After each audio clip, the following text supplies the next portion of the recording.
Vamos começar com uma palavra de oração, então, para a gente dar início no nosso tempo.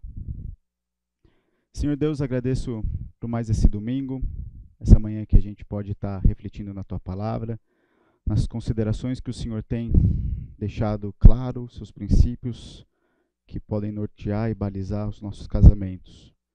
Te agradeço pelo grupo que está aqui hoje, pela inclinação e o interesse deles em estarem querendo dar os primeiros passos do seu casamento à luz das suas escrituras. Que o Senhor conceda a cada um graça e misericórdia para estar lidando com as dificuldades que o início da vida a dois trazem, mas também desfrutando, Pai, das bênçãos e das maravilhas que são ganhas e inúmeras nessa nova vida que se formam agora. Minha oração no nome de Jesus. Amém. Gente, eu estou muito incomodado com isso. Mas daí eu acho que não pega pro som. Eu estou sentindo que ele pega mais minha respiração do que... Foi? Só baixar? Ele pega para cima, assim. Daqui a pouco eu tiro. Mas será que vai pegar bem pro... Não? Ah, então beleza. É que agora eu estou sem retorno nenhum. Então vocês estão falando. É com vocês. Gente, o desafio que a gente tem aqui hoje é tentar falar um pouco sobre como que a gente lidar com as nossas finanças, com nossos recursos no contexto do casamento. Principalmente pensando na vida de jovens casais. Eu confesso que eu tive uma enorme dificuldade de montar algo que servisse assim especificamente para jovens casais.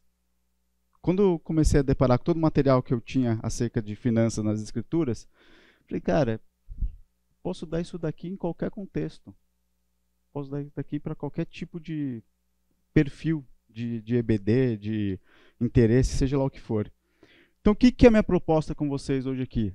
É a gente poder trabalhar nessa forma abrangente. Porque os princípios que a gente vai ler e vai entender hoje, eles vão ser válidos para o resto do casamento de vocês. Porque eu vou falar de princípios básicos da vida financeira, que serve para você como indivíduo, serve para o solteiro, serve para você no início da sua vida de casal, e serve principalmente, que é o nosso ponto-chave aqui, serve para o seu relacionamento com Deus. Ele é essencial e primordial para como é a baliza do seu relacionamento ao lado do Pai. Outro desafio que a gente tem, eu vou falar hoje também sobre planejamento, orçamento de uma forma muito mais rápida, porque não vai ser a minha ideia aqui tentar aplicar os princípios que eu vou trazer de maneira assim prática. O que tem que fazer? Tá, vou rapidamente mostrar uma planilha, uma ideia de orçamento, coisa simples, mas a grande dificuldade que a gente tem hoje é principalmente com o nosso cenário brasileiro ou mundial, seja como é que você quiser entender isso. A gente tem um problema financeiro muito grande hoje, que é a tal da inflação, que está fazendo com que muitas famílias, inclusive nós, que ninguém vai ser pego de surpresa com isso, todo mundo vai ter que passar por isso, a gente perde o nosso poder de compra. Como que você estabelece padrões de orçamento e planejamento, sendo que cada mês, cada ano, a gente tem cenários tão diferentes de compras, igual a gente está vendo hoje? Eu não sei quantos de vocês já tiveram essa percepção, mas quando você vai fazer uma simples compra de supermercado, tem produtos ali que eu já estou considerando 100% de aumento. O leite é um deles, por exemplo.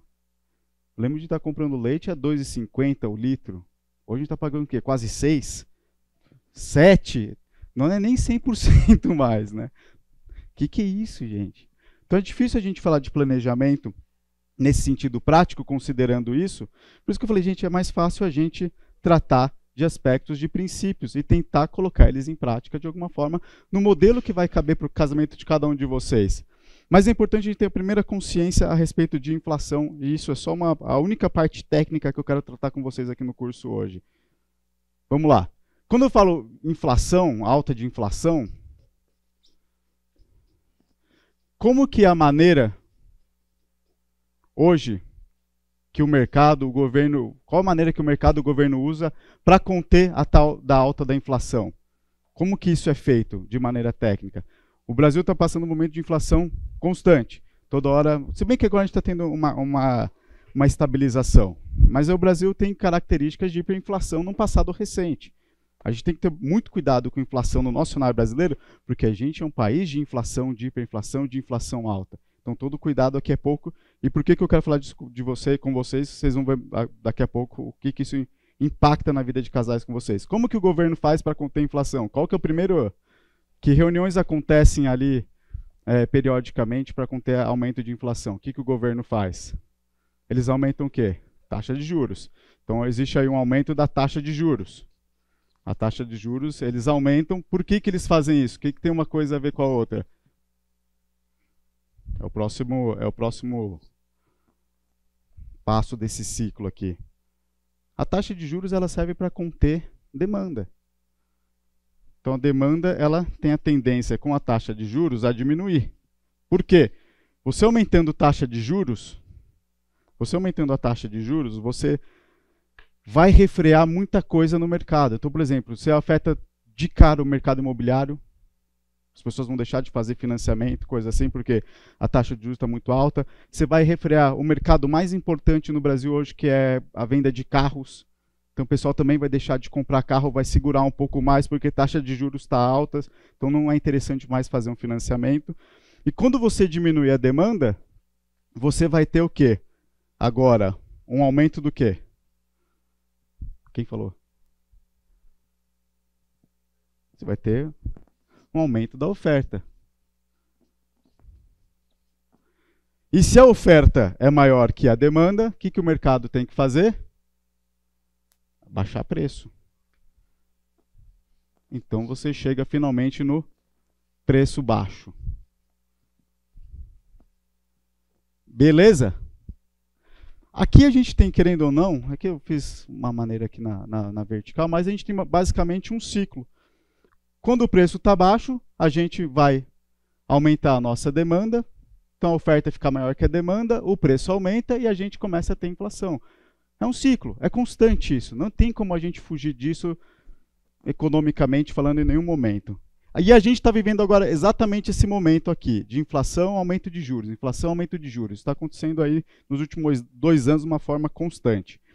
Está nas nossas mãos isso daqui, a diminuição da demanda. Por que a gente não sai disso? Porque se aumenta a inflação, aumenta a taxa de juros, mas a nossa demanda hoje ela continua bombando. Quem deixou de ir do mercado?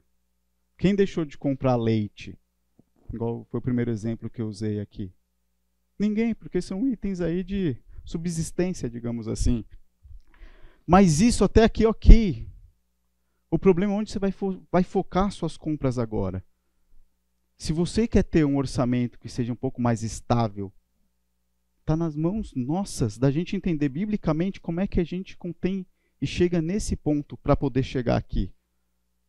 Se bem que isso daqui é muito difícil a gente ver acontecendo, né? Uma vez que aumenta o preço, dificilmente ele volta atrás.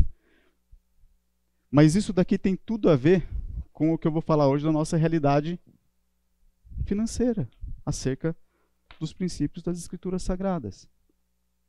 Primeiro, o primeiro ponto que a gente começa a entender aqui para começar a fazer sentido tudo que eu estou falando, é entender que a vida financeira, conforme os modelos bíblicos, nada mais é que um estilo de vida.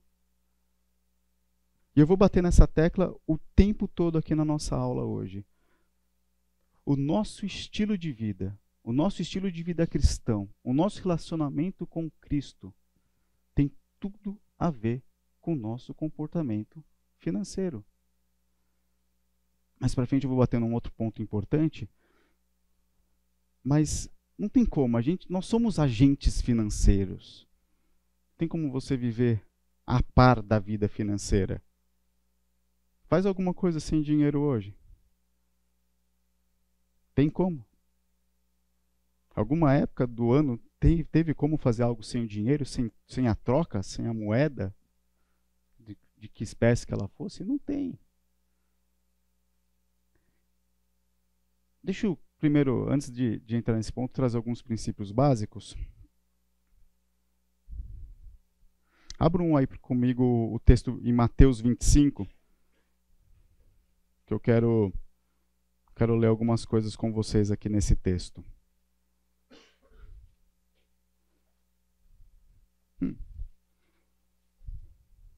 Para lá que ele cortou eu omiti um slide aqui.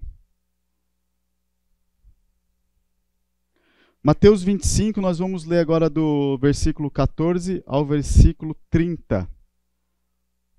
Deixa eu abrir aqui com vocês.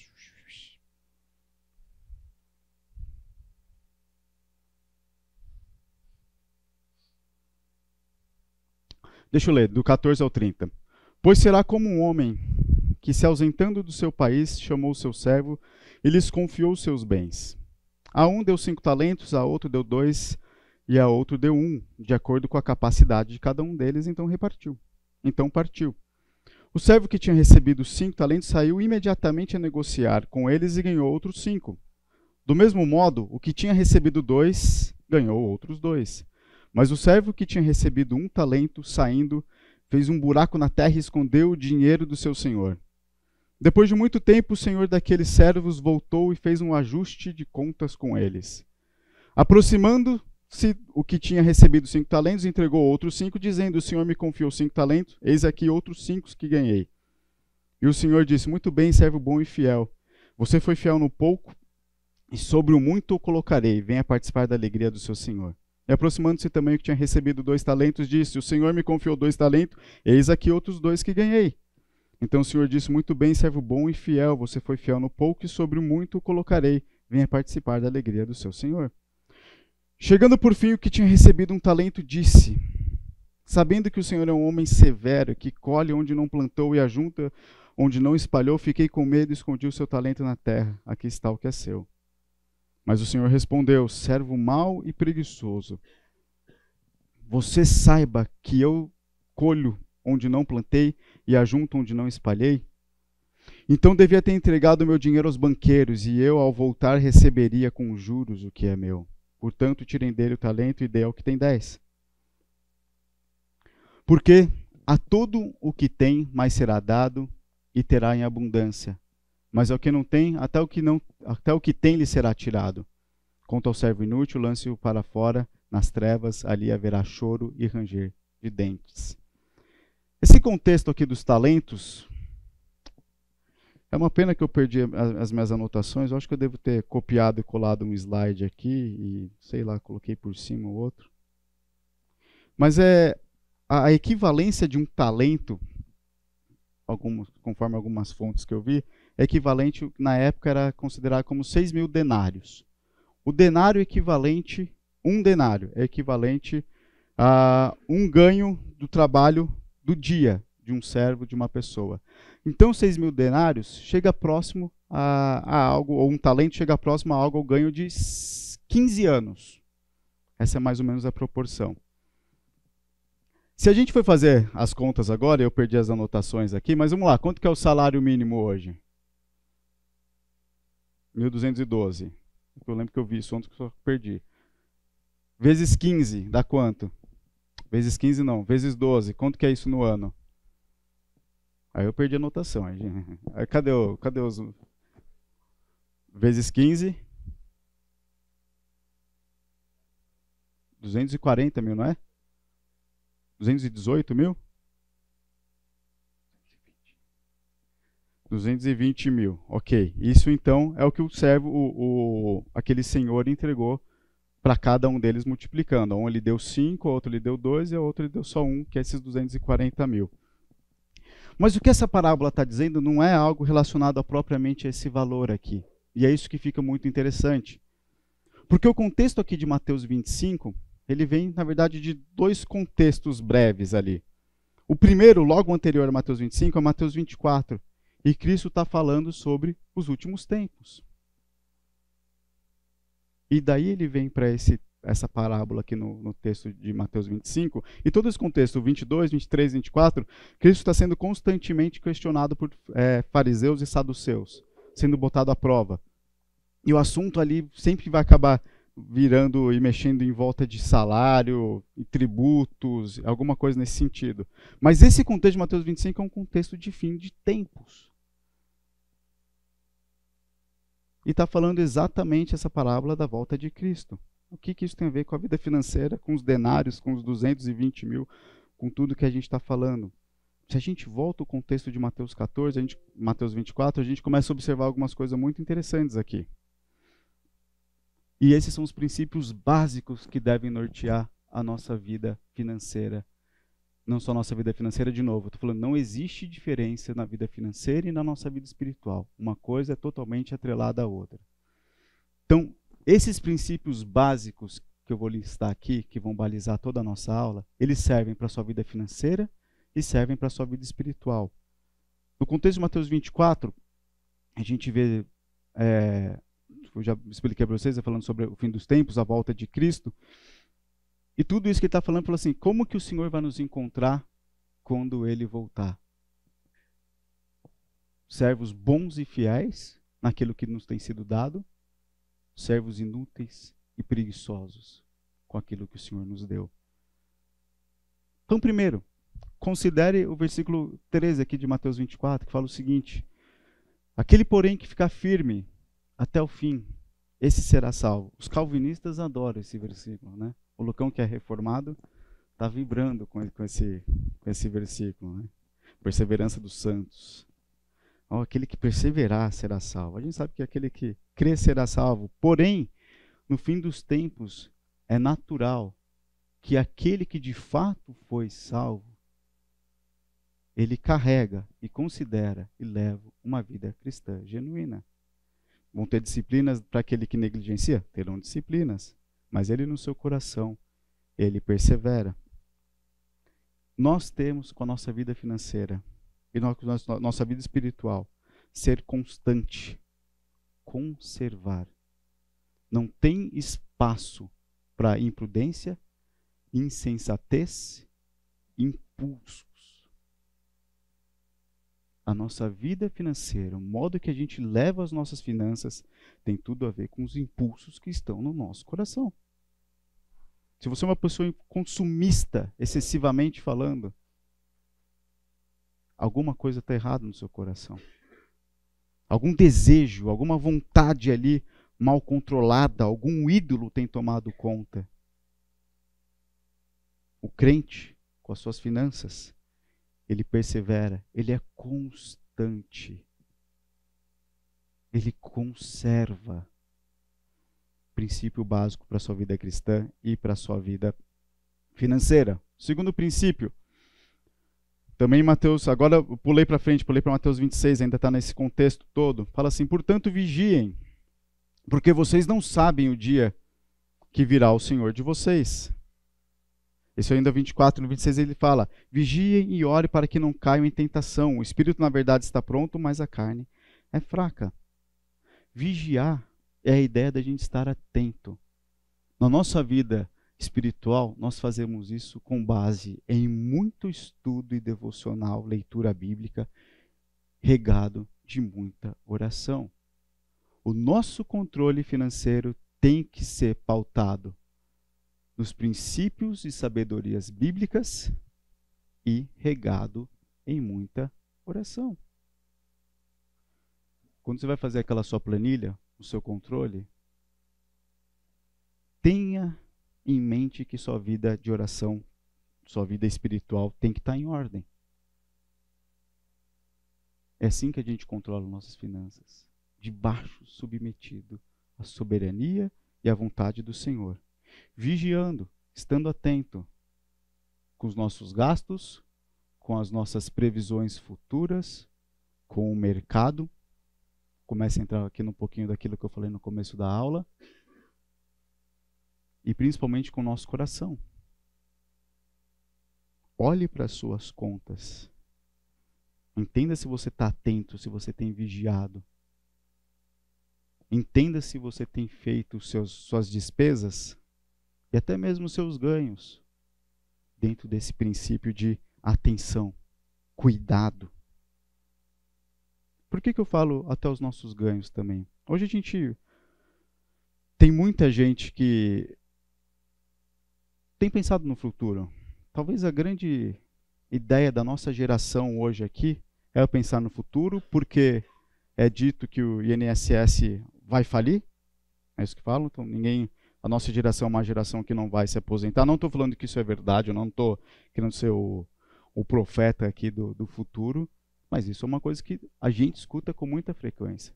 É difícil até a gente, quando vai conversar com pessoas mais velhas que a gente, a partir, acho que, da geração dos nossos pais, colocar na cabeça dele que o INSS vai falir.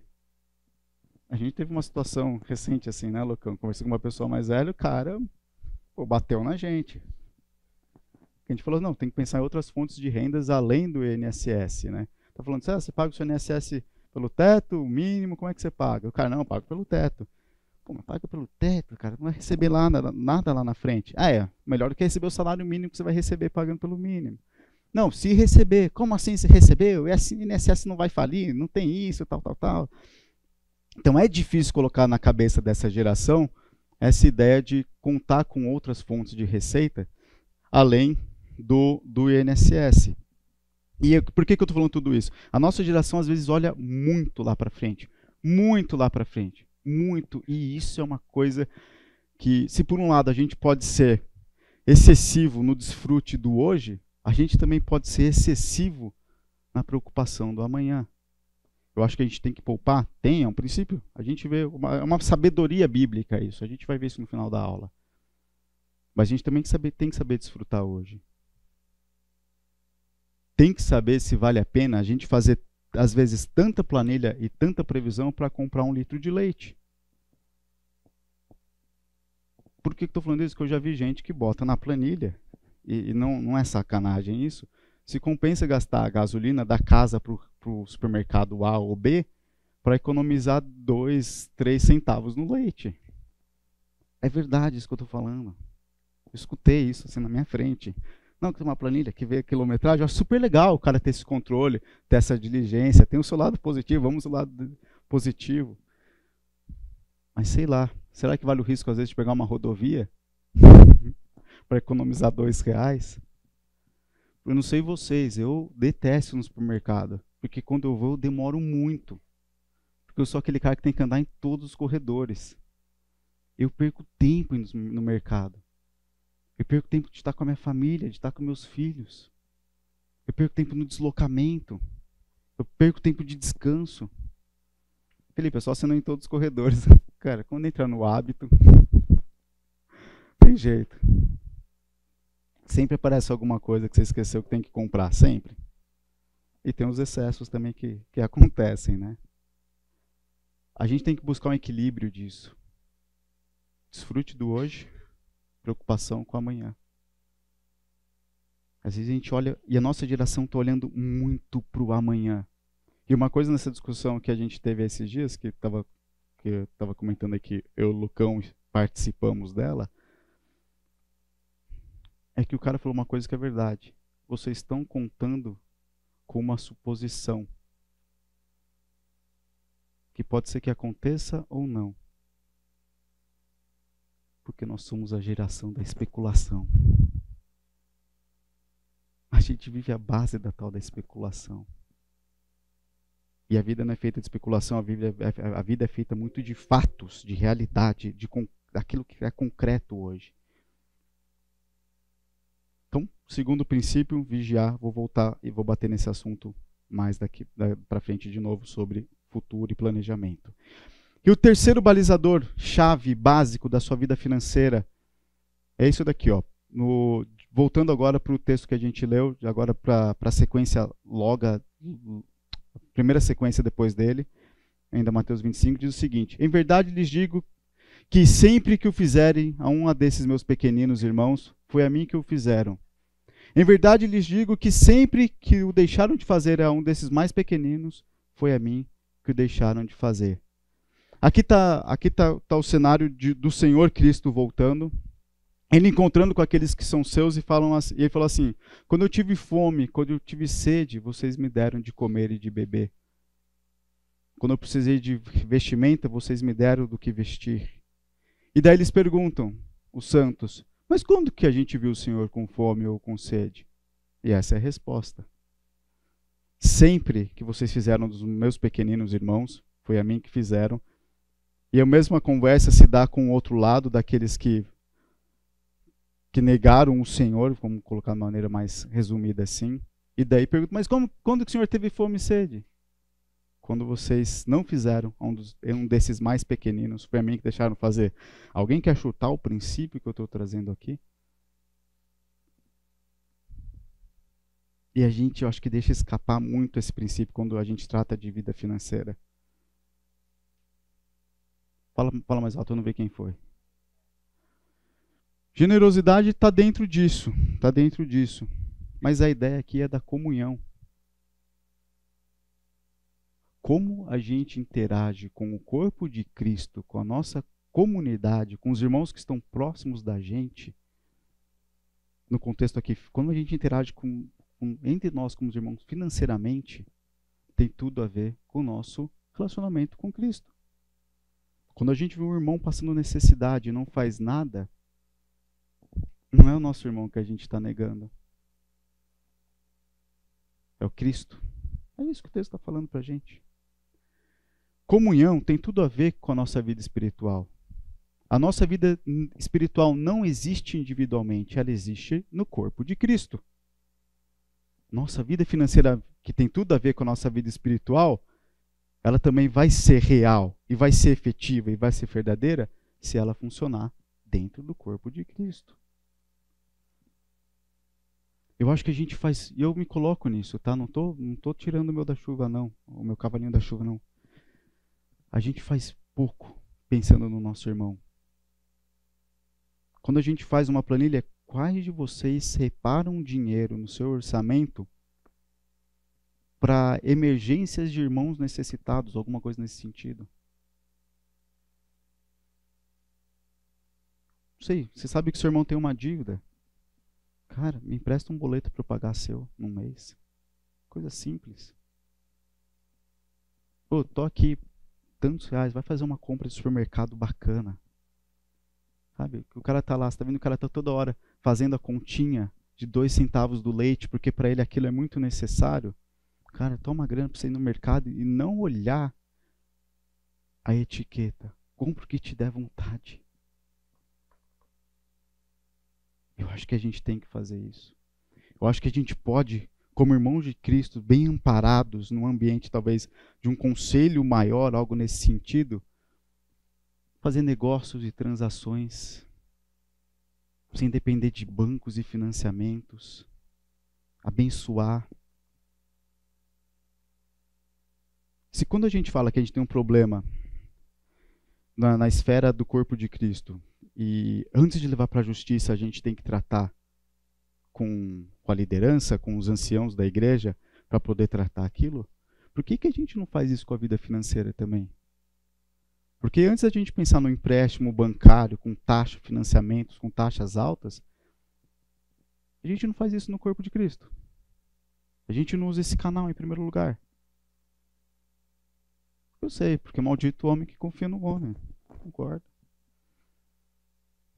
Eu sei que tem muita situação que é desfavorável. Mas sabe qual é o grande problema? Você não está afim de perder dinheiro. Você realmente não está afim de perder dinheiro por uma boa causa. Você não está afim de perder dinheiro porque você não tem um coração que te liberte da prisão, da escravidão, do dinheiro, da riqueza. De novo, estou falando de mim, não estou falando de ninguém aqui não. Dinheiro é muito importante para a gente. Talvez você ache que ele não é tanto para você, mas ele de fato é muito mais importante do que você acha que ele é. E eu estou falando de negócios grandes, mas como eu falei, fazer uma compra de mercado. Esses dias apareceu uma pessoa com uma necessidade, a Adri trouxe essa situação lá para a gente, e vendendo serviços que ela faz artesanais. Falei, Adri, eu não quero comprar nada, mas a Adri queria comprar um negócio. As mulheres sempre têm que querer comprar um negócio, né? Um enfeite, um negócio impressionante. Isso daí tem que acabar com isso. Tem que acabar com esse negócio aí. Pode isso não, cara. Não é de Deus isso. Mas enfim, a Adri quis comprar um negócio. Eu falei, não, Adri. Foi exatamente o exemplo que eu dei para vocês. Eu acho que foi a primeira vez na minha vida. Foi essa semana. Não sei se é porque eu estava fazendo estudo e bateu isso, né? Vamos colocar em prática. Mas eu falei, Adri, dá tantos reais para ela fazer exatamente esse exemplo que eu dei. Para ela fazer uma compra de mercado. Uma boa compra de mercado. No mercado que ela quiser ir fazer essa compra. E Falei para a Adri, fala para ela que não é para comprar o serviço, que eles dão uma oferta à parte para ela fazer essa compra para a família dela. Uma pessoa com bastante filho também. Daí ela mandou uma mensagem para a Adri agradecendo, e ela falou assim, como foi legal ter para os meus filhos um simples saco de bisnaguinha na mesa. Mas isso parte o coração, né? Eu falei, por que a gente não pode fazer um pelos outros? Compra uma bisnaguinha, sei lá, panko que é mais caro. Vai lá, vamos fazer isso pro outro, porque o outro não pode desfrutar, porque o outro pode apertar o cinto e você não pode ajudar. Eu não entendo porque esse pensamento secular, ele é constante na nossa comunhão entre os irmãos. Toma um dinheiro, vai num restaurante bacana, leva sua esposa lá. Sei lá, a gente pode fazer isso. Eu acho que comunhão tem tudo a ver com vida espiritual e tem tudo a ver com a nossa vida financeira também. A segunda parte é que, nesse estilo de vida, da vida financeira, ela tem tudo a ver com uma existência diferenciada que a gente encontra em Cristo. Efésios 4, 22 a 24, alguém lê para mim. Efésios 4, de 22 a 24.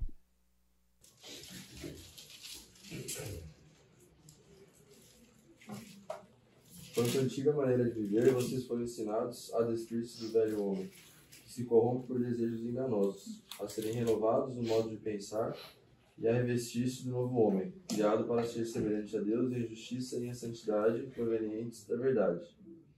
Agora alguém lê para mim Colossenses 3, 5.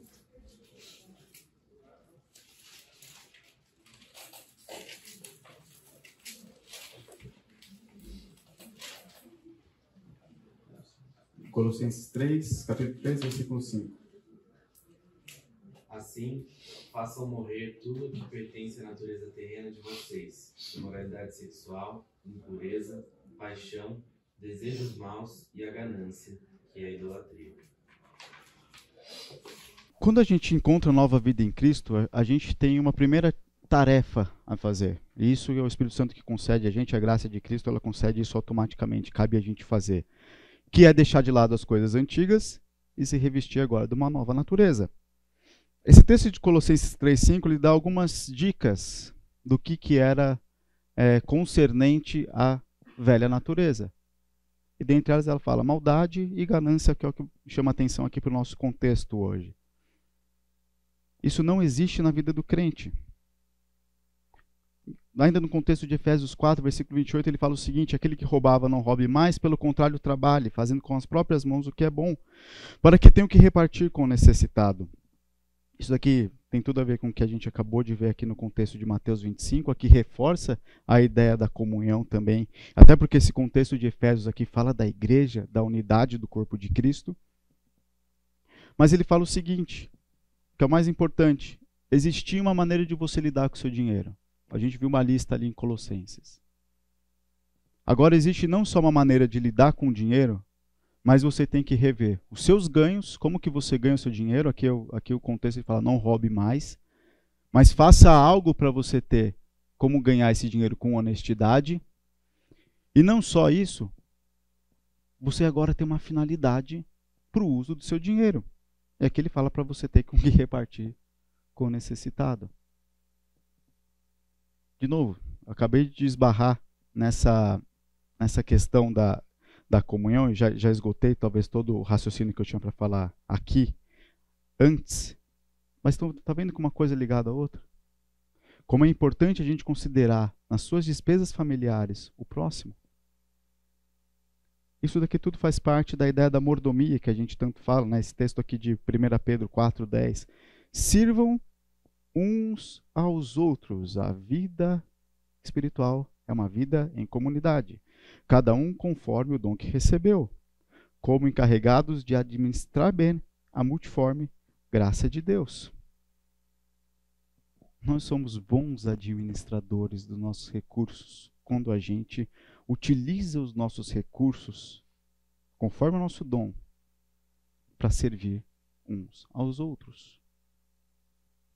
Tem uma coisa que o Novo Testamento se preocupa, é para falar sobre a igreja e sobre como a gente agir nessa igreja. Em nenhum momento o Novo Testamento deixa de fora o nosso importante de viver em comunidade. E o dom que a gente tem, os nossos recursos, aquilo que é dado para nós temos que fazer uma boa administração. Não só para pensar em poupar lá na frente ou economizar aqui atrás, mas para a gente principalmente usar com quem precisa. É claro que aqui a gente vai esbarrar em muita questão de aconselhamento, vou colocar assim. Quem realmente precisa? A gente tem hoje um Ministério de Promoção Social que faz esse trabalho de assistência e tudo mais de uma forma muito sistemática e muito controlada. Eles têm uma governança na conduta deles com o uso do dinheiro, principalmente na assistência de necessitados, que é muito interessante. Ao observar o passar dos anos, eles identificaram um certo perfil de pessoas que estão simplesmente mamando, que não corre atrás, que se acomoda só com receber. Isso existe, nós temos que estar atentos e vigiar isso também, para que quem vai responder pelo uso do seu dinheiro lá na frente é você, não é o cara que você deu o dinheiro. Ele vai responder também, mas você tem que responder pelo fim das suas ofertas. E se você está dando para alguém que só quer saber de receber, só quer saber de mamar a troco de nada, tenha total liberdade de cortar. Porque tem gente que de fato precisa. Então, nosso ministério, talvez, como que eu posso ajudar? Como que eu posso correr atrás de alguém? Como que eu vou saber? Corre atrás do nosso Ministério de Promoção Social. O Efraim, que é o nosso coordenador hoje, ele tem as portas abertas para te escutar, para te receber, para conhecer.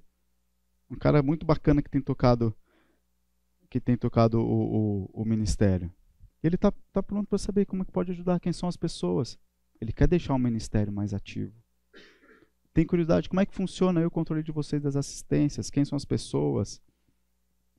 Pelo que eu sei, já ouvi falar aí nas escondidas, tem até um blacklist, né? Se cara aparecer aqui, esse cara já tem um histórico que não é muito favorável. Você quer ajudar um irmão seu, mas você quer fazer isso por meio da igreja? Faça. Recentemente, tem uns 4, 5 anos atrás, uma pessoa ficou desempregada, seus amigos se juntaram, trouxeram essa demanda para a promoção social, falou, a gente quer fazer isso por meio da igreja, uma maneira da gente não perder aí com doações o nosso recurso, foi uma maneira interessante que eles encontraram de poder fazer essas doações. Trouxeram essa demanda, a promoção social criou um caminho e um procedimento para tratar desse caso, e esse cara foi sustentado por 4 meses pelos irmãos. Perto de R$6.000 todo mês. Por um grupo de irmãos que se atentou à necessidade desse querido deles. Eu acho que a gente tem canal, tem espaço e podemos fazer isso, e isso deve ser considerado, sim, na rotina de vocês como um casal. Beleza, gente. Dentro do que eu estou falando até aqui, sobre as nossas finanças e as finanças da gente como casal serem parte de um estilo de vida totalmente ligado à nossa vida espiritual, é importante a gente ter a ideia de que a nossa vida financeira é uma ferramenta do Senhor para moldar o nosso caráter. Então, de certa forma, eu posso falar que nós somos, sim, moldados pelo dinheiro. A questão dessa minha frase é você entender o pressuposto dela. Você pode falar que você é moldado pelo dinheiro e pensar no pressuposto negativo. E só vai pensar, se o cara é moldado pelo dinheiro, então significa então que ele é um cara avarento, ganancioso. Não. Estou falando o tempo todo hoje, eu estou falando exatamente algo contrário a isso. Estou falando que nós podemos ser moldados pelo dinheiro, sim, como uma ferramenta de Deus, sim, para moldar o nosso caráter, para que nós possamos ficar mais próximos e íntimos dele, para que a nossa vida espiritual esteja mais em ordem, porque tem, de novo, a maneira que a gente usa os nossos recursos tem tudo a ver com o nosso coração. Tem um livro desse cara aqui chamado Howard Dayton, que fala sobre... Ele tem 2 livros, um é O Dinheiro e o Casamento, alguma coisa assim, e o outro, esse daqui chama Dinheiro. Aí tem um subtítulo, esses subtítulos nada a ver de livro americano. 7 passos, sei lá, alguma coisa assim. Não interessa. Não é da Universal esse livro, não. Esse livro não é da Universal. É um livro muito bom, muito prático, curtinho assim. Tem, para quem tem Scribd, tem audiobook também, para quem é preguiçoso de ler. Pode botar no audiobook dele. E ele fala o seguinte: a forma com a qual lidamos com os nossos recursos impacta em nosso relacionamento com Cristo. Estamos batendo nisso até agora. Se formos infiéis, nosso caráter é prejudicado.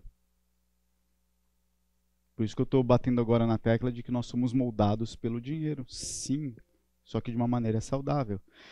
Por que eu estou falando isso? As Escrituras Sagradas, elas falam muito mais do tema dinheiro do que qualquer outro tema. Para você ter ideia, uns dados aqui que eu peguei de um trabalho que o pastor Vladimir fez. Eu acho que tem baseado um pouco aqui nesse livro aqui do Dayton também.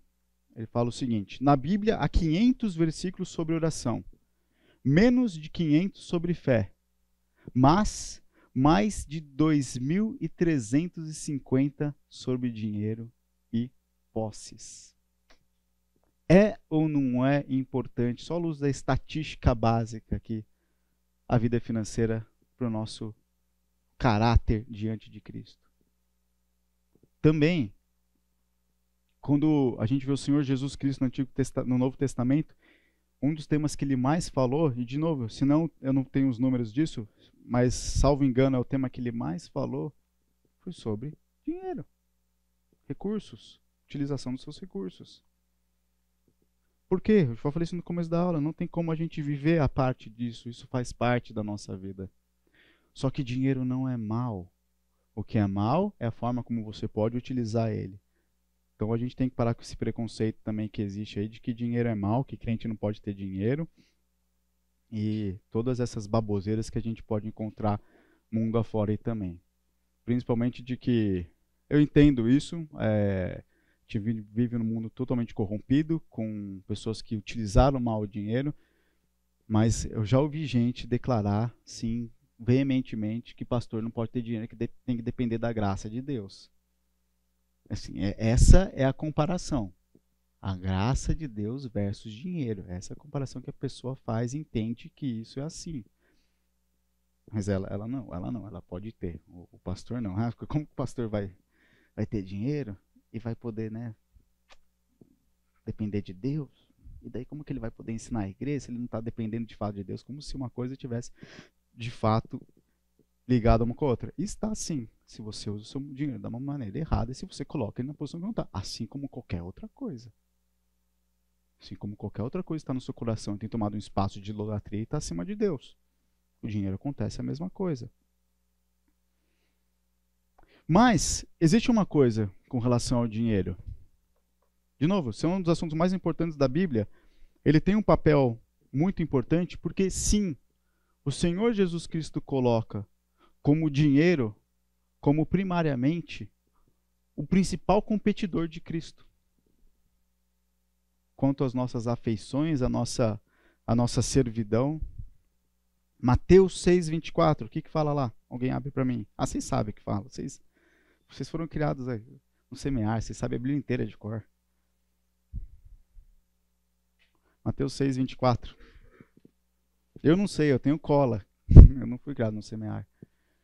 Olha lá, então, dá para ver quem não foi. O pessoal não está sabendo. Mateus 6,24. Alguém lê para a gente, por favor.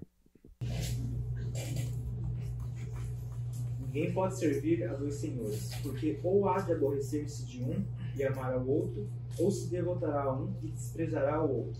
Não podeis servir a Deus e às riquezas. O próprio Cristo fez essa comparação. Você não pode ter dois senhores. Você não pode ter o dinheiro como seu senhor e Cristo ao mesmo tempo. Não existe isso. Então a gente tem também uma importância dada à utilização do dinheiro e também onde você coloca ele no seu coração. Gente, sou só eu que já sonhei, sonharei em ganhar na Mega Sena para ter segurança financeira? Sou só eu que sonho com ganhar na Mega Sena? Eu não jogo, mas eu sonho. Eu vou até pedir para os caras cortarem. Eu também não vejo nenhum problema se o cara for lá jogar uma vez também como lazer também. Depois corta. Depois corta. Lazer é lazer. O cara gasta dinheiro para ir ver um jogo de futebol, pega 100, 200 reais, lá joga fora só para ver um jogo, mas jogar R$ 2 para fazer uma brincadeira de Mega Sena não pode. Aí vira pecado. Eu não entendo essas coisas, não. Oi. 3? É por isso que eu parei de jogar. Por isso que eu parei de jogar. Cara, pensa. Tá sabendo, né, cara? Tá sabendo. Tem um. Você fez me lembrar uma história de um cara que ele trabalhou aqui uma época. Daí falou assim: oh, mas fulano tá todo dia lá na quadra, na Unicamp, jogando. É mesmo? Como que você sabe? Porque o cara tava lá também, tava trabalhando coisa nenhuma. Engraçado esse seu exemplo, me fez lembrar dessa história. Quem será que foi esse cara, hein? Fica aí pra vocês pensarem. Enfim. Então, se quiser jogar um dia, vai lá e joga, vai. Tá liberado. Se ganhar, tem que dar o dízimo. Eu falei pra uma prima minha esses dias que ela é muito essas crente mesmo. Super bacana. Ela é legal, não é crente chata. Ela é uma crente legal, mas ela é crente, né? Tem essas coisas de crente. Aí eu falei, ela mora no Canadá. Ela falou, quando você vem me visitar? Eu falei, não vou. Não vou, porque se eu conseguir sair do país, eu vou conseguir só sair e voltar. Fico 2 semanas no aeroporto e volto, porque não vou ter mais dinheiro pra nada. Eu falei, mas fica tranquilo. Eu falei, pra provocar, né? Óbvio. Eu vou jogar na Mega Sena, eu vou te visitar lá. Onde já viu o pastor jogar na Mega Sena? Eu falei, fica tranquilo, eu dou 50% de dízimo. Ganhar uma Mega, né, cara? Olha que avarento, 50%, dá 90% logo, vai. É sempre importante, depois que você joga, se fazer uma oração. Agora, gente, pense em termos de investimento. Você joga 3,50, igual o nosso especialista bem sabe. Não é que você trabalha com isso, né? Verdade. Desculpa a brincadeira, faz parte da sua profissão. Entendi. O cara bota lá 3,50 e sai com 30 milhões. Pô, você ficou perdendo tempo com CDB, com Magazine Luiza, né? Por aí vai. Naquele contexto que eu estava falando sobre escatologia, depois de Cristo vem falar sobre dinheiro para falar exatamente, para ilustrar exatamente o relacionamento nosso com ele usa a ilustração do dinheiro. Antes disso, Mateus 22, 21, tem um versículo também que é muito conhecido pela gente. E também, de novo, é tudo nesse contexto de escatologia que traz o livro de Mateus. E aqui ele está falando do chamado, daqueles que são escolhidos e não são escolhidos. Mateus 22, 21, também numa provação dos saduceus diante de Jesus, eles perguntam sobre dinheiro. Qual que é a resposta? Engraçado, né? Estou falando de fim de tempo aqui nesse contexto e toda hora é dinheiro, né? Quer falar de fim dos tempos, fala de dinheiro. Falou dinheiro, acabou. E daí eles perguntam sobre tributos. Mateus 22, 21, o que fala? Alguém lê pra gente, por favor. Responderam, de César. Então lhes disse, dai, pois, a César o que é de César, a Deus o que é de Deus. Eu vi uma interpretação para esse texto que é muito interessante, que vai... Não sei se é uma interpretação que vale, mas eu gostei, tá? Então eu posso estar errado aqui numa possível heresia, talvez, e se tiver que corrigir, eu corrijo sem nenhum problema. Mas o cara falou assim, é que é um cara que eu não gosto, não sei porque eu estava escutando esse maluco e eu fiquei com isso na cabeça. Ele falou que essa resposta de Cristo, ela transcende a própria resposta. Quando ele fala para dar a César o que é de César, a Cristo o que é de Cristo, e a gente tem ali César como um Deus, naquele contexto, o cara pergunta, o que eu faço com o meu dinheiro? Eu vou pagar meus impostos para dar para um César que vai usar isso de uma maneira errada? Não, você vai dar para ele o que é dele. Para mim, você vai dar o que é meu. Ele faz uma separação, mas a resposta dele transcendente falando o seguinte, existe uma maneira de você adorar a Cristo, uma maneira de você adorar o César, o seu dinheiro, o seu Deus, seja lá o que for. Uma coisa não está relacionada à outra. Como você vai usar seu dinheiro? Você deve usar considerando em primeiro lugar o seu Deus. Você tem que ser um cidadão exemplo, tem que pagar o seu tributo, o seu imposto. Não sei como vão usar, quem vai usar. A questão é que eu estou fazendo primeiro para diante do meu Deus aquilo que eu devo fazer como um dever meu de cidadão, de honestidade, de pagar o que deve ser pago, de não contrair dívidas, no sentido de você não ser inadimplente. Porque dívida a gente contrai. Hoje a gente está numa sociedade que não é fácil a gente viver sem dívida. Por exemplo, vai comprar um carro, vai comprar um imóvel, você vai ter uma dívida ali, mas que, no meu entendimento, não cai na ideia da gente contrair dívidas no sentido errado, porque se isso está planejado e está orçado na maneira correta e você vai honrar com ela, ok. Mas o que Cristo está falando aqui é o seguinte: você tem que fazer o que eu estou pedindo para você fazer. Ponto. Se o seu César é o dinheiro, você está errado. Se você está pagando tributo para alimentar algo e para favorecer o seu César, você também está errado. Mas se você paga o seu tributo como um dever cristão, você está completamente certo. Outro texto, ainda Mateus 22, versículo 37 e 39. Alguém lê esses dois versículos para mim, por favor. Respondeu-lhe Jesus: amarás o Senhor teu Deus de todo o teu coração, de toda a tua alma e de todo o teu entendimento. Continua, né? E agora o 39. O segundo, semelhante a este, é: amarás teu próximo como a ti mesmo. É de tudo isso que ele está falando nesse contexto. Qual que é a maior lei? Qual que é a principal lei? Amar o Senhor teu Deus de todo o teu coração. Não tem como a gente colocar a nossa vida financeira sem considerar o nosso amor a Deus. E depois, qual que é o segundo maior mandamento? Amar o seu próximo.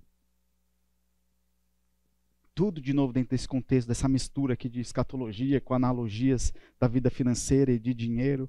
O importante é amarmos a Deus em primeiro lugar, considerar nossas finanças amando o Senhor em primeiro lugar, como que a gente deve honrar isso, meio a princípios bíblicos. Eu vou listar poucos aqui com vocês no final da aula. Mas amar a Deus, porque se a gente começa a colocar o dinheiro da maneira errada, a gente pode cair num problema que a gente vê ali em 1 Timóteo 6,10. O que fala em 1 Timóteo 6,10? Quem abriu pode ler pra gente. Porque o amor do dinheiro é a raiz de todos os males, e alguns nessa cobiça se desviaram da fé e a si mesmos se atormentaram com muitas dores. A gente sabe que tem males e maldades que acontecem independente da questão do dinheiro. O que esse texto está dizendo para a gente é o seguinte: há males e maldades que derivam do amor ao dinheiro que o prejuízo é gigantesco. Alguém já assistiu aquela série Breaking Bad? Eu comecei a ver agora, não achei nem um pouco empolgante, mas tem que ver. Agora começou, vamos ver. Não, estou na segunda temporada. Se ficar mais empolgante para frente, eu estou esperançoso. Mas, coisas que eu já vi, o cara começa a tomar decisões por conta do dinheiro que extrapolam todo o senso dele de... Qualquer senso que ele tem, que ele tinha, se tinha alguma espécie de senso. Para cuidar da família dele, ele começa como ele é um químico, ele começa a produzir uma droga lá específica, que se torna a droga mais pura no mercado, começa a fazer dinheiro com aquilo, mas ele tem que esconder toda uma vida da família. E não tem como viver de maneira assim, distinta, né? Você é uma coisa aqui, na família você é diferente. A família vai acabar largando ele uma certa altura.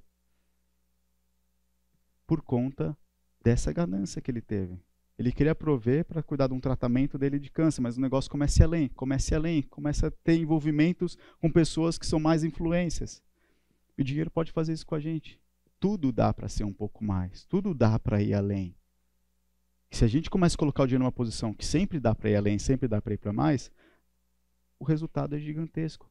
Pode ser que não seja prejuízo financeiro, e talvez não seja, mas o balizador não é o prejuízo financeiro, é o seu prejuízo espiritual.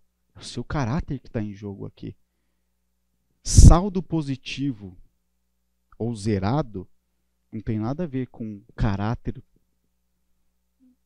positivo ou zerado. Uma vida abençoada não tem nada a ver com saldo positivo. Pode ser consequência? Pode. A gente vai cuidar dos nossos bens, administrar bem? Devemos fazer isso, mas não necessariamente a gente vai ter saldos e lucros absurdos. Depende muito do estilo de vida de cada um. Depende muito do que a capacidade individual de cada um também pode fornecer de recurso, da área que você escolheu e tudo mais. Faz parte, a gente faz. Esse é o nosso contexto, essa é a nossa vida no mundo, é assim que funciona. Tem profissões que pagam melhor, profissões que pagam pior. Tem isso. Outra frase que eu quero chamar a atenção de vocês é essa daqui, de novo desse estudo que eu vi do pastor Vladimir. Foi ali, foi. As riquezas, assim como um falso Deus, dão uma falsa sensação de segurança e poder, podendo levar quem as tem a um distanciamento das coisas que de fato têm valor para Deus. Deixa anotado aí para vocês lerem em casa depois, senão eu vou extrapolar aqui o nosso tempo. Lucas 12, de 13 a 21. Que vai retratar um pouco dessa frase aqui, do que a ideia dessa frase tá balizada. Mas, de novo, eu vou ficar batendo na mesma tecla de vida espiritual, vida financeira, e eu acho que isso a gente já entendeu muito bem aqui. Antes de eu entrar na última parte da aula, que é para falar desses princípios finais, outros princípios, eu quero entender com vocês o seguinte. Tá aqui. Quais são hoje as maiores dúvidas que vocês têm como casal, como jovem casal, a respeito da vida financeira de vocês? Quando vocês vieram, por exemplo, ver uma aula dessa aqui, então vocês, acho que a maioria veio para ver o curso como um todo, mas se pudesse, você entrou, teve gente que entrou nessa aula que viu que ia falar sobre finanças. Por quê? O que bate na cabeça de vocês quando o assunto é finanças e casamento? O que são as dúvidas mais frequentes que vocês têm?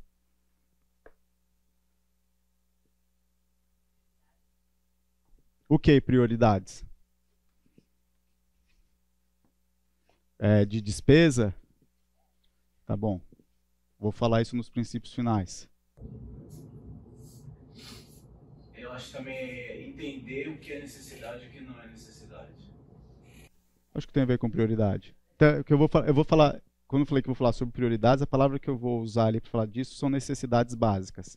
Tá? Então, acho que tem tudo a ver. Prioridades / necessidades. O que mais? Acho que como avaliar que algum irmão, alguém próximo a você, realmente está precisando de uma ajuda financeira. Julgar, né? Se é uma pessoa diligente, que você pode ajudar, ou se não é uma pessoa diligente, então não merece uma ajuda, por exemplo. Tá. Como isso aqui eu vou falar depois, deixa eu falar um pouco sobre isso agora, apesar de eu já ter esbarrado nesse ponto que o Leandro falou. Eu entendo que o seguinte, você tem que exercer essa assistência principalmente num campo de relacionamento próximo contigo. Exatamente como uma ferramenta de segurança para você não cair num perigo de você estar assistindo alguém que de fato não precisa. Então, vai ser seu grupo de amigos próximos, familiares, enfim, daquelas pessoas que são mais próximas de você, porque eu acho que é mais fácil de você ter liberdade para oferecer essa assistência, né, do que você sair procurando, e para você também ter essa segurança. Então, acho que assim, se a gente vai exercer, vamos exercer com quem está perto da gente. Acho que é muito mais fácil, com amigos, com familiares, com pessoas que você realmente sabe que de fato precisam. Quando a gente vai para um escopo maior, para avaliar quem realmente precisa, por exemplo, pensando no caso básico aí, todo mundo já passou, quando a gente vê um morador de rua pedindo esmola no semáforo. O exercício que eu tento não dar dinheiro. Se o cara está vendendo algumas coisas, às vezes eu compro. Se tem alguma moeda ali, ou às vezes nem compro, fala, pega a moeda e o trocado ali, nem preciso do seu produto. Mas o exercício que eu tenho é de, pelo menos e obrigatoriamente, parar e orar pelaquela pessoa. Eu acho que é a maior assistência que eu posso estar dando. Não sei quem é, então pedir para Deus que Deus sabe. Se ela conhece a graça de Cristo, para que Cristo se mostre verdadeiro para ela. Se eu tiver a oportunidade de falar um Jesus te ama quando passa ali rapidamente, que eu faça isso. Mas é ter um espírito de compaixão e de pedir e orar a Deus por essa pessoa. De novo, outro contexto maior. A gente pode utilizar o nosso canal em promoção social. Lá, sem dúvida, eles vão ter uma lista de pessoas e atividades para fazer. O que é mais frequente é eles pedindo para você fazer uma compra de mercado, ou ofertar para uma compra de mercado uma cesta básica. Isso é o mais frequente, eles têm já lista de pessoas para ajudar nesse sentido. E também, se você sabe alguém, deixa o nosso Ministério de Promoção Social saber também. Eu te respondi? Pouco, né? Quase nada. É que eu realmente não tenho uma resposta assim, como que eu vou criar barreiras para isso. Por isso que eu prefiro ser seguro, prefiro tomar ações seguras.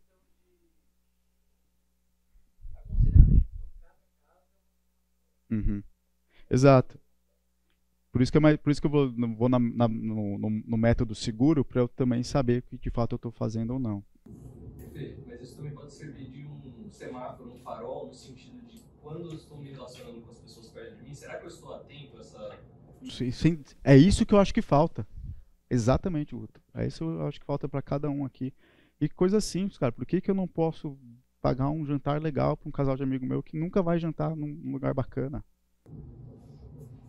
Tem até a questão assim de, em vez de eu sair com esse casal que não está podendo sair e gastar, chamar para eles irem na minha casa e eu faço um jantar. E, tipo, a gente tem um momento gostoso para eles gastarem. Para ele ter algo diferente. Seu tempo, por que o outro não pode ter? Algo nesse sentido. Acho que é um assunto que envolve muita intencionalidade, né? Você planejar fazer isso, como você falou. Separar um recurso para fazer isso, estar de olhos abertos para fazer isso, porque é um assunto que se você não tiver intencionalidade, você vai deixar passar. É muito fácil deixar passar.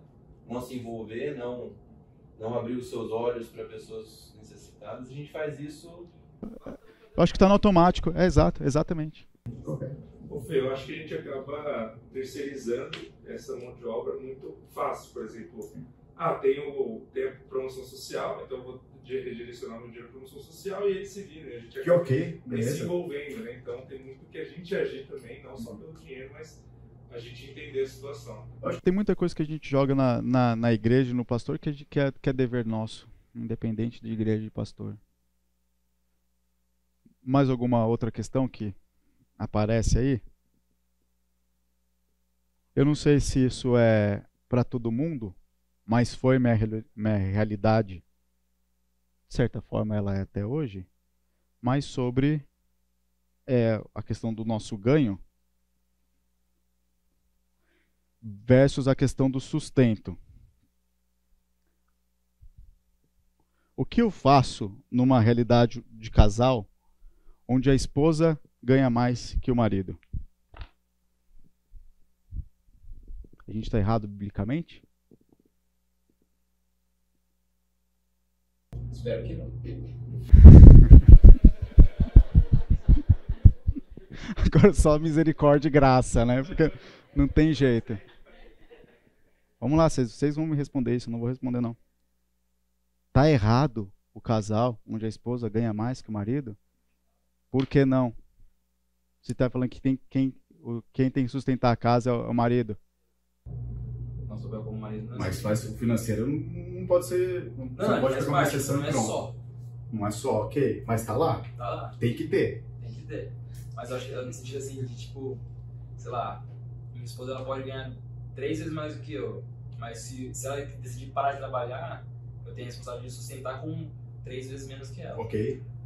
Esse é o princípio, tá certo, correto. Não é quanto você ganha também, é quanto você gasta. Então, você depende daquele salário, faria uma diferença muito significativa na sua família.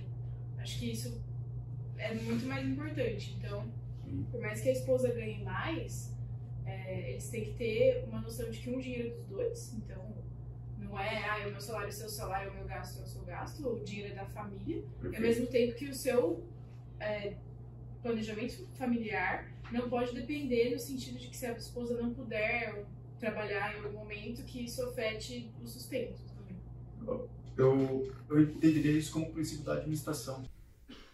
O orçamento, planejamento, administração, ele é responsabilidade do marido, auxiliado pela esposa dele.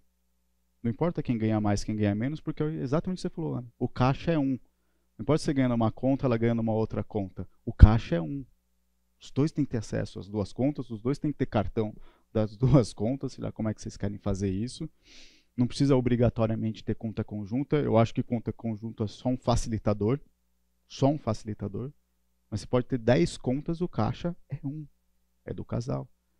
E o que entra lá é do casal. E a partir do momento que entrou lá, é da responsabilidade do marido, auxiliado pela esposa, administrar bem os seus recursos. Porque se fosse isso, é o marido que tem que ganhar mais. Imagine se os dois trabalham, o marido fica desempregado numa situação de mercado onde o emprego está escasso. e o marido tem que ganhar mais, a esposa vai ter que pedir demissão também. Ela não pode ganhar mais que o marido. Você não pode ter exceção para a regra. Não pode. Aí você vai botar exceção a hora que você quer. Não faz o menor sentido. Eu falo isso porque isso foi minha realidade. No começo do casamento não era, porque quando eu casei a Adri estava na faculdade, terminando a faculdade de medicina. Foram os primeiros 2 anos, então só eu que trabalhava. Trabalhava de graça? Trabalhava de graça, mas trabalhava. Aí a Adri formou, começou a fazer a residência, e residência é um período que não é um período de ganhos expressivos, mas começa a ter a sua entrada. Então começou a ficar já equiparado ali nesses 2 anos de residência que ela fez, e a partir daí, meu querido, vambora. Ninguém mandou eu não fazer medicina e fazer administração. Ninguém mandou. Meu pai falou, vai, estuda, mas eu queria ficar fazendo graça na escola. A conta chega. A conta chega. Não tem como. A vida do médico hoje é uma vida que você tem alternativas. E que você é bem pago.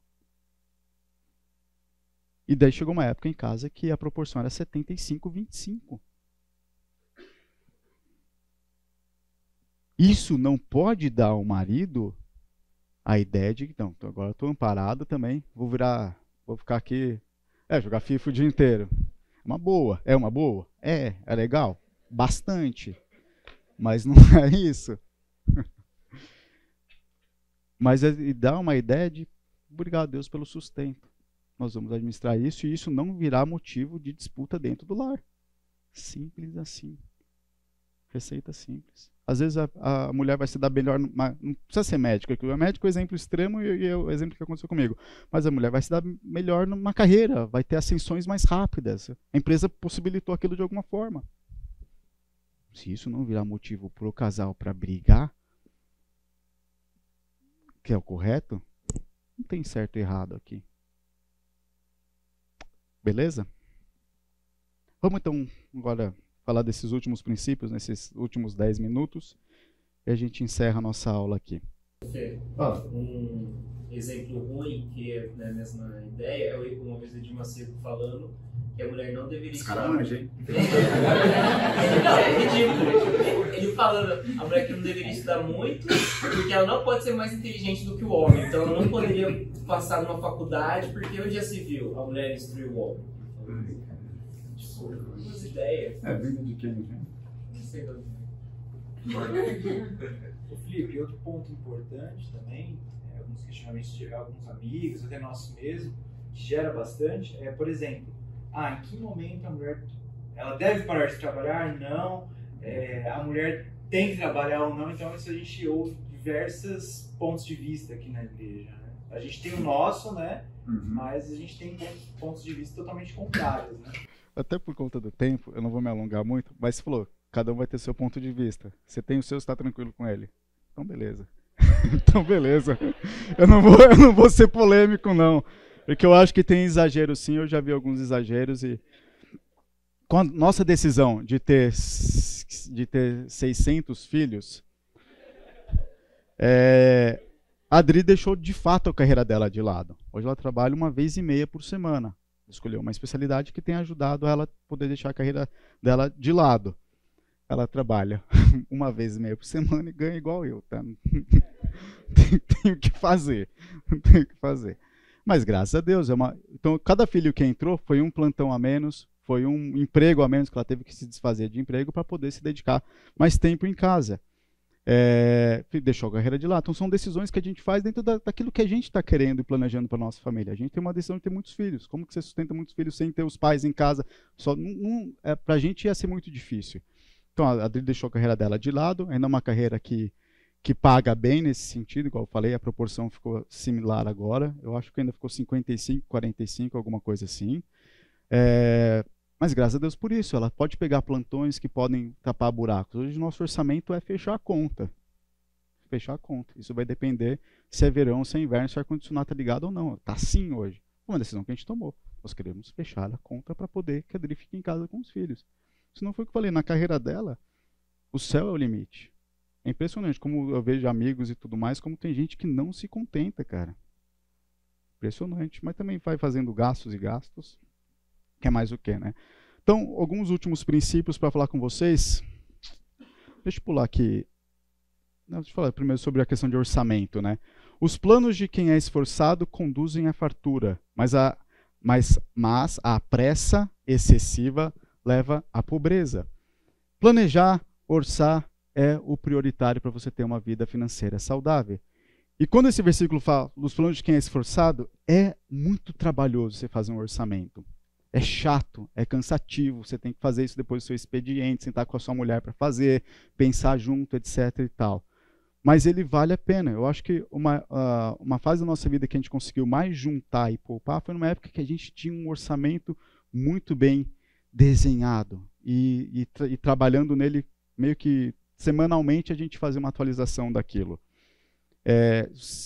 Então, assim, ele é importante para você saber de fato o que você está fazendo, para você saber de fato onde você está alocando os seus dinheiros, os seus recursos, perdão, e entender se seus gastos são necessários ou não. A gente está falando sobre necessidades, né? O que é prioritário, o que é necessário. Mateus 6, 25 e 1 Timóteo 6, 8 falam que a gente tem que ter necessariamente o que comer e o que vestir. Biblicamente, as necessidades básicas são de comida e vestuário. Mas no nosso mundo hoje, nem tudo que é comida e vestuário é básico. Qual marca de roupa que você quer comprar e qual restaurante você quer ir. Mas, necessariamente, a gente tem que se preocupar com o que comer e o que vestir. Isso é necessidade básica da Bíblia. Agora, tem aquelas necessidades adicionais que aparecem. Na moradia, a gente vai buscar uma moradia, a gente tem que ter um teto para morar embaixo dele. Você vai ter aluguel ou financiamento, você não tem isso, mas você sempre vai ter água, luz, condomínio. São gastos fixos e básicos que a gente vai ter que ter. O que eu quero deixar mais claro com vocês é isso, essa planilhinha aqui que o Feltrin que desenhou. Ele separa mais ou menos aqui, deve ser 80%, 10%, alguma coisa assim. Então ele fala, primeiro, as suas despesas têm que estar, boa parte delas regadas pelo seu desfrute. No que ele coloca, o que ele chama de desfrute aqui, ele coloca tudo, tá? Gastos necessários, gastos fixos obrigatórios, gastos variáveis obrigatórios, tudo está aqui. E a base que ele usou é Eclesiastes 2:24. Fala, para o homem não existe nada melhor do que comer, beber e encontrar prazer em seu trabalho. Eu vi que isso também vem da mão de Deus. A gente pode pensar muito no futuro. Muito. Mas a gente não sabe se a gente vai chegar lá. Acho que você tem que pensar num plano de previdência bacana, um seguro de vida talvez bacana, alguma coisa nesse sentido. Mas não fique pensando que a sua vida vai ser só lá na frente se ela tem agora para você aproveitar. E eu não vou falar muito disso, porque talvez eu não seja o melhor exemplo disso, porque qual foi que eu falei? Às vezes eu exagero para esse lado aqui, tá? Mas não tomei nenhuma decisão assim que me prejudicou financeiramente. Eu só tinha uma oportunidade de levantar uns recursos e eu aproveitei para fazer uma viagem que eu nunca mais vou fazer na vida, porque eu tenho 50 filhos, então você não viaja, não tem como. E outras, foi um desfrute da época.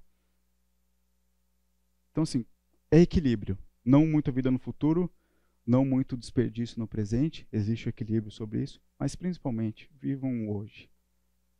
Usufruem do ganho do seu trabalho hoje. Façam isso. Depois, o Marcelo colocou que existe o princípio da poupança, então ele traz essa sabedoria aqui de Provérbios 21:20. Na casa do sábio há comida e azeite armazenados, mas o tolo devora tudo o que pode. Vamos entender esse versículo assim, ó. Na casa do sábio há tesouros preciosos e o suficiente para viver, mas o tolo desperdiça tudo o que tem. Porque a gente sabe que hoje o azeite está caro, né? Não está fácil comprar azeite e óleo. Esses dias eu andei ostentando aí um óleo. Chegou aí, deu uma ostentada no óleo, né? Porque na minha casa tem azeite, né? E a questão de honrar a Deus, que é uma obrigação de vocês como casal, na planilha do orçamento de vocês, tem que ter isso. Honre ao Senhor com todos os seus recursos, com os primeiros frutos de todas as suas plantações. A oferta não pode ser desconsiderada, a oferta não pode ser mínima, a oferta tem que ser generosa e ela tem que acontecer. Nós somos os principais investidores da obra de Cristo, é uma responsabilidade nossa. Tá? E também um outro assunto que vai dar um tema muito grande, a gente pode ficar uma aula inteira falando sobre ofertas e tudo mais, eu não quero me estender aqui. Se vocês querem algum auxílio com orçamento, eu tenho uma planilha que ela é totalmente maleável, a gente pode mexer, mas é que ela tem me ajudado bastante. Eu trouxe aqui um esboço, deixa eu mudar aqui a tela. Não. Eu trouxe aqui um esboço dela. Não é para mostrar. Parou. Um esboço simples dela aqui, ela não está atualizada, um modelo básico eu salvei lá atrás, mas conforme você vai preenchendo mês a mês aqui, e você coloca o tipo de conta que ela é, que despesa que é, ela automaticamente ela vai preenchendo isso daqui que é o importante, você ter uma comparação mensal de orçado realizado. O orçado você digita à mão aqui, ele vai calcular algumas coisas, você vai digitar à mão, quando você estima gastar, quando você estima ganhar, e o realizado ele traz automaticamente conforme você vai preenchendo. E dali eu tenho alguns resumos e alguns gráficos para você poder olhar exatamente isso. Mas não existe orçamento sem a comparação do orçado e realizado. Não existe. Você tem que estimar, você tem que pensar, planejar para você saber o que vai fazer com seus custos e principalmente com seus recursos, como você vai gastá-los e principalmente saber o que é necessário, o que é supérfluo e o que você está tendo que averiguar na sua vida aí. Se a gente quiser, vocês têm meu contato, me procurem, a gente pode conversar depois sobre isso, pode trocar mais ideias nesse sentido, pode compartilhar planilhas e orçamentos, que eu acho que é muito válido, mas me procurem, porque realmente o tempo da aula ele é muito escasso para falar tudo que precisa ser falado.